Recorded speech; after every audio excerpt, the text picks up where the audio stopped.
तो बात उस समय की है जब प्रजापति दक्ष अपनी 3 मुख्य पुत्रियों का विवाह ऋषि कश्यप से कराते हैं, जिनमें पहली पुत्री का नाम होता है अदिति, जिनसे कहा जाता है कि 12 आदित्यों की उत्पत्ति होती है, यानी देवताओं की उत्पत्ति होती है। और उसके बाद जो दूसरी पुत्री होती है जिसका नाम दिति होता है, उससे राक्षसों का जन्म होता है। और जो तीसरी पुत्री होती है जिसका नाम धनु होता है, उससे 2 पुत्र होते हैं जिनका नाम रंभ और करम्भ होता है। अब क्योंकि ये दोनों पुत्र धनु से हुए हैं, इसी वजह से ये दोनों धनु पुत्र दानव कहलाते हैं। तो इस प्रकार से ऋषि कश्यप के इन 3 पत्नियों से देव, राक्षस और दानवों की उत्पत्ति होती है। फिर ऐसा कहा जाता है कि समय गुजरता जाता है और जितने भी देवता होते हैं वो मानव कल्याण और धर्म की रक्षा के लिए अपने आप को सज्ज कर लेते हैं, जिसके कारण से होता यह है कि देवताओं को त्रिदेवों का संरक्षण मिल जाता है और फिर जितने भी देवता होते हैं उनको स्वर्ग लोक की प्राप्ति हो जाती है। वहीं जो दानव और राक्षस होते हैं देवताओं से क्रोधित हो जाते हैं और फिर वो रास्ता अपनाते हैं अधर्म और अनैतिकता का। फिर ऐसा कहा जाता है यहीं से युद्ध प्रारंभ हो जाता है प्रभुत्व का। फिर ऐसा कहा जाता है कि जो तारकासुर नाम का राक्षस होता है वो इतना ज्यादा बलशाली होता है कि वो इंद्र को और बाकी के जितने भी देवता होते हैं उन सभी को परास्त कर देता है, जिसके कारण से होता यह है कि इंद्र और बाकी के जितने भी देवता होते हैं वो भगवान शिव के शरण में जाते हैं और उनसे प्रार्थना करते हैं कि हमारी रक्षा इन असुरों और दैत्यों से आप करें। जिसके पश्चात होता यह है कि भगवान शिव के जो पुत्र होते हैं जिनका नाम कार्तिकेय होता है, वो देवताओं की तरफ से युद्ध लड़ते हैं और उनको सेनापति घोषित कर दिया जाता है। और जैसे ही देवताओं में और असुरों में एक बार फिर से युद्ध प्रारंभ होता है तो देवताओं की जो सेनापति कार्तिकेय होते हैं वो तारकासुर का वध कर देते हैं। अब तारकासुर का वध होने के पश्चात ऐसा कहा जाता है कि असुरों में और राक्षसों में हाहाकार मच जाता है। और जब इसकी खबर धनु के 2 पुत्र जिनका नाम रंभ और करम्भ होता है उनको मिलती है कि राक्षसों के राजा तारकासुर का अंत देवताओं के द्वारा हो गया है, तो ये बात सुनकर वो काफी ज्यादा क्रोधित भी होते हैं और विलाप भी करते हैं। फिर ऐसा कहा जाता है कि जब तारकासुर का अंतिम संस्कार हो रहा होता है तब वो दोनों भाई ये कसम खाते हैं कि तारकासुर का वध जिस तरीके से देवताओं ने किया है उनका वो बदला लेके रहेंगे। फिर ऐसा कहा जाता है वो दोनों भाई संतान की प्राप्ति के लिए यक्षों की पूजा करना प्रारंभ कर देते हैं, क्योंकि उन दोनों भाइयों ने ये निश्चय किया होता है कि वो एक ऐसे संतान की प्राप्ति यक्षों से करेंगे जिसका मुकाबला ना देव कर सके, ना मनुष्य कर सके और ना ही त्रिदेव कर सके। और फिर इस प्रकार के संतान की प्राप्ति का निर्णय कर वो दोनों भाई निकल जाते हैं तब करने के लिए। फिर ऐसा कहा जाता है कि जो बड़ा भाई करम्भ होता है वो नदी में डूबकर यक्षों की पूजा करना प्रारंभ कर देता है और वहीं जो दूसरा भाई रंभ होता है वो अग्नि के सामने खड़े होकर कठोर तपस्या करना प्रारंभ कर देता है। अब लेकिन इसी बीच जो देवता होते हैं उनको ये पता होता है कि अगर रंभ और करम्भ इनकी तपस्या सफल हो गई तो उनसे होने वाला जो पुत्र होगा वो संसार में और अधिक अत्याचार फैलाएगा। इसीलिए ऐसा कहा जाता है कि जो देवराज इंद्र होते हैं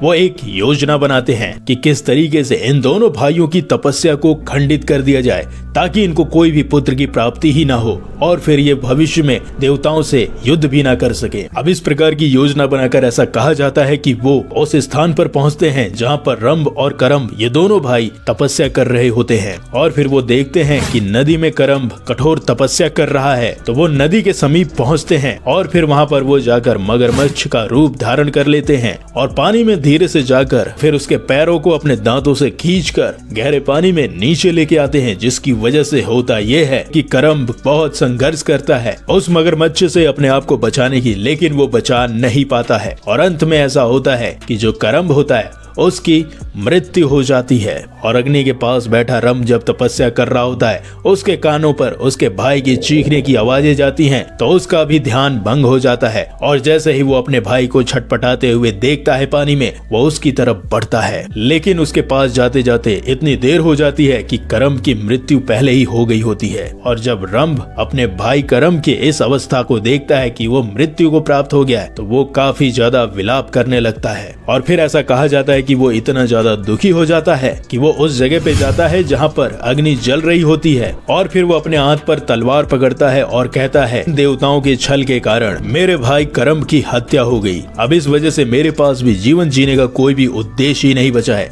इसीलिए मैं इस अग्नि में अपने सर को चढ़ा देता हूँ। अब ऐसा कहकर जैसे ही रंभ अपनी तलवार को अपनी गर्दन के पास लाता है वहीं पर तुरंत ही अग्निदेव प्रकट हो जाते हैं और जैसे ही अग्निदेव रंभ के सामने प्रकट होते हैं तो वो रंभ से कहते हैं कि रुको रंभ, तुम ये क्या मूर्खता कर रहे हो। अब अग्निदेव के मुख से ये बात सुनकर रंभ रुक जाता है। फिर वो अग्निदेव से कहता है कि हे देव, मेरे भाई करम को तपस्या के दौरान मगरमच्छ ने मार डाला, उसके बिना मेरा जीवन तो व्यर्थ है और उसकी मृत्यु के बाद मैं जीवित रह के आखिर करूंगा ही क्या, इसीलिए मैं भी अपने प्राण को त्याग देना चाहता हूँ। अब ये बात रंभ के मुख से अग्निदेव सुनकर रंभ को पुनः समझाते हैं और कहते हैं कि आज तक जिसने भी मेरी पूजा की है उसने मुझे अनेकों प्रकार के भोग चढ़ाए हैं, परंतु किसी ने भी आज तक मुझे अपना शीश दान में नहीं दिया है। अब इस कारण से मैं तो तुम्हारे इस कृत्य से काफी ज्यादा प्रसन्न हूँ और मैं ये भी जानता हूँ कि तुम ये तपस्या संतान प्राप्ति के लिए ही कर रहे हो। अब अग्निदेव के मुख से ये बात सुनकर जो रंभ होता है वो फिर अग्निदेव को उत्तर देता है कि हाँ प्रभु, आपने सही कहा, हमारा मुख्य उद्देश्य यही था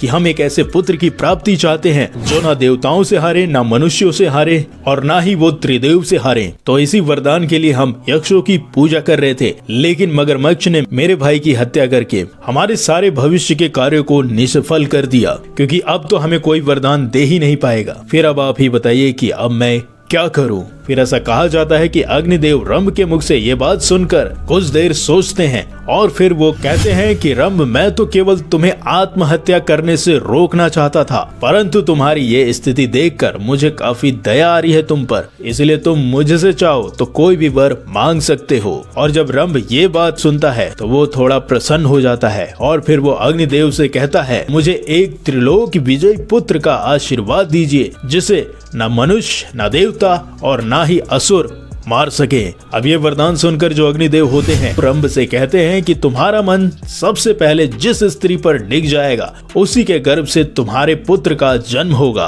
अब इस प्रकार का पुत्र का वरदान तो रंभ को देते ही देते हैं, उसके साथ रंभ को ये भी वरदान अग्निदेव दे देते हैं कि तुम्हारी मृत्यु भी ना ही कोई देव कर पाएगा, ना ही दानव कर पाएगा और ना ही मनुष्य कर पाएगा, लेकिन अगर तुम्हारी मृत्यु होगी तो सिर्फ और सिर्फ मरे हुए इंसान के द्वारा ही होगी। अब इस प्रकार का वरदान देकर अग्निदेव तो अंतर्ध्यान हो जाते हैं, लेकिन जो रंभ होता है वो काफी ज्यादा प्रसन्न हो जाता है क्योंकि उसे एक के बदले दो वरदान मिल जाते हैं। यानी वो अत्यंत खुश होकर ये सोचने लगता है कि जिस देवताओं को हमने हराना था उसी देवता ने उसे अमर होने का वरदान दे दिया। अब इन दोनों प्रकार के वरदान लेकर वो जैसे ही राक्षस लोक में आता है उसकी चारों तरफ वाहवाही होती है, यानी वो असुरों का और दानवों का राजा घोषित कर दिया जाता है और अब वो राक्षसों का और असुरों का राजा बनकर पहले से काफी ज्यादा शक्तिशाली हो जाता है। और फिर ऐसा कहा जाता है कि एक बार जब वो देवताओं से युद्ध करके वापस लौट रहा होता है उनको बुरी तरीके से हराकर, तो रंभ को एक सरोवर में भीषण प्रजाति की एक भैंस को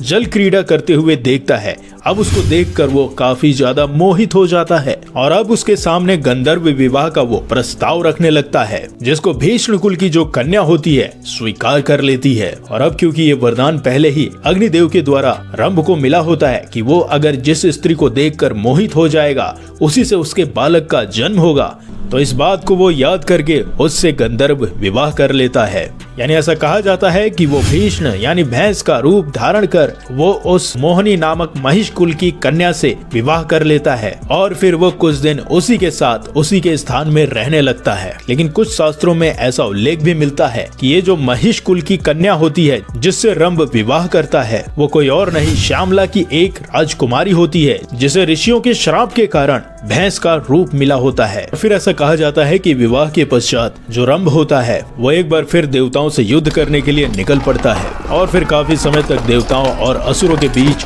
देवासुर संग्राम चलता रहता है और दोनों पक्ष एक दूसरे पर विजय पाने के लिए तरह तरह के उपाय खोजने लगते हैं। फिर ऐसा कहा जाता है कि जैसे जैसे समय गुजरता रहता है जितने भी देवता होते हैं वो रंभ की मृत्यु का जरिया भी खोज निकालते हैं और फिर एक बार फिर से जब देवताओं और असुरों में युद्ध प्रारंभ होता है तब ऐसा कहा जाता है कि इंद्र ऋषि दधीचि की हड्डियों से बने अस्त्र जिसका नाम वज्र होता है उससे रंभ पर हमला कर देते हैं और ये हमला इतना ज्यादा खतरनाक होता है जिसकी वजह से जो रंभ होता है उसकी मृत्यु होने लगती है, क्योंकि जो रंभ होता है उसको अग्निदेव की वो बात याद आ जाती है कि अग्निदेव ने यह वरदान दिया था, मृत व्यक्ति ही रंभ की मौत का कारण बनेगा। और जब उसका पार्थिव शरीर उसकी पत्नी मोहिनी रूपी महिषी के पास आता है, जो कि उस समय गर्भवती होती है, वो अपने पति के इस हालत में देखकर काफी ज्यादा दुखी होती है। और उसके बाद जब यक्षों ने चिता जलाई और रंभ के अंतिम संस्कार की वो तैयारी करने लगते हैं, तो असुर रंभ की मृत्यु से दुखी महिषी के मन में जीवित रहने की इच्छा पूरी तरीके से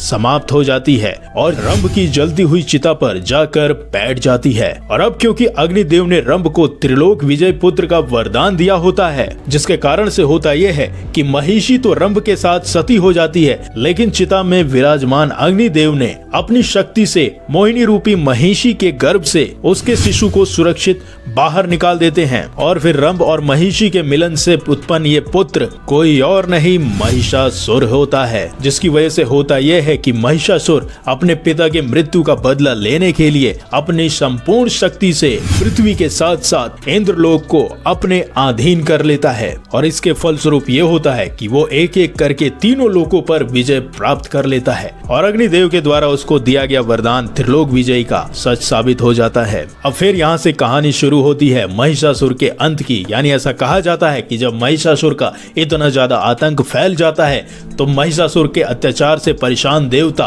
भगवान शंकर के पास सहायता मांगने के लिए जाते हैं और भगवान शिव से ये कहते हैं कि अग्निदेव के वरदान के द्वारा उसका वध तो कोई ना देवता कर सकता है ना मनुष्य कर सकता है, अब हम उसका वध किस तरीके से करें। और जब ये बात भगवान शिव देवताओं से सुनते हैं, तो वो सोच विचार कर ये कहते हैं कि सभी देवी देवता अपनी अपनी शक्तियों का अंश मिलाकर एक अद्भुत और परम शक्तिशाली देवी का आवाहन करेंगे, जिसके फलस्वरूप होता यह है कि सभी देवताओं के अंश से एक महाशक्तिशाली देवी प्रकट होती है, जिसे हम माँ दुर्गा के नाम से जानते हैं। और फिर जैसे ही माँ दुर्गा प्रकट हो जाती हैं, सभी देवता मिलकर उनकी पूजा अर्चना करना प्रारंभ कर देते हैं और महिषासुर नामक असुर से छुटकारा दिलवाने की प्रार्थना करते हैं। फिर ऐसा कहा जाता है कि माता देवताओं के द्वारा की गई पूजा से काफी प्रसन्न होती हैं और फिर वो उनकी विनती को भी सुनकर उन्हें शीघ्र ही महिषासुर के भय से मुक्त कराने का आश्वासन देती हैं। फिर ऐसा कहा जाता है कि माता के दिलासा देने पर सभी देवी देवता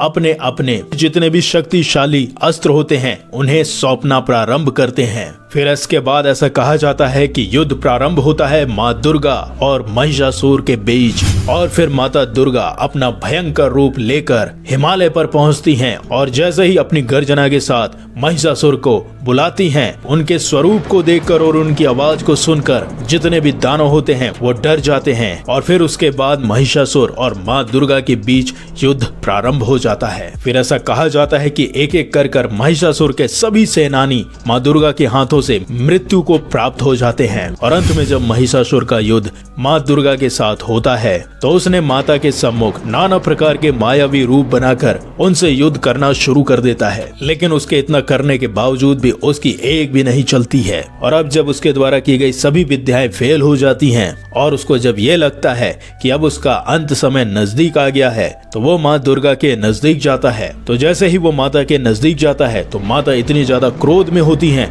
कि वो उसका वध त्रिशूल से कर देती हैं। और जैसे ही त्रिशूल उसके शरीर के अंदर जाता है, वो माता से रोते हुए क्षमा मांगता है, जिसको देखकर जो माता दुर्गा होती हैं वो भी भाव विभोर हो जाती हैं और फिर उसको क्षमा कर देती हैं और क्षमा के साथ उसको ये वरदान भी दे देती हैं कि आने वाले समय में उनके साथ उसकी भी पूजा की जाएगी। इसीलिए आज भी नवरात्रों में माँ दुर्गा की प्रतिमा के साथ ही महिषासुर की भी मूर्ति बनती है। तो ये रही जानकारी रंभ और करंभ नाम के दो असुर भाइयों की, जिनका एक सबसे खतरनाक त्रिलोक विजयी पुत्र हुआ महिषासुर, लेकिन अपनी असुरी प्रवृत्ति के कारण और लोगों पर अत्याचार करने के कारण जहां रंभ और करंभ की मृत्यु हुई, उन्हीं के साथ साथ महिषासुर का भी अंत हो गया। तो अगर आपको ये जानकारी अच्छी लगी तो इस वीडियो को अधिकतर लोगों के साथ शेयर करिएगा। फिर मिलते हैं किसी दूसरे टॉपिक के साथ, तब तक के लिए नमस्कार।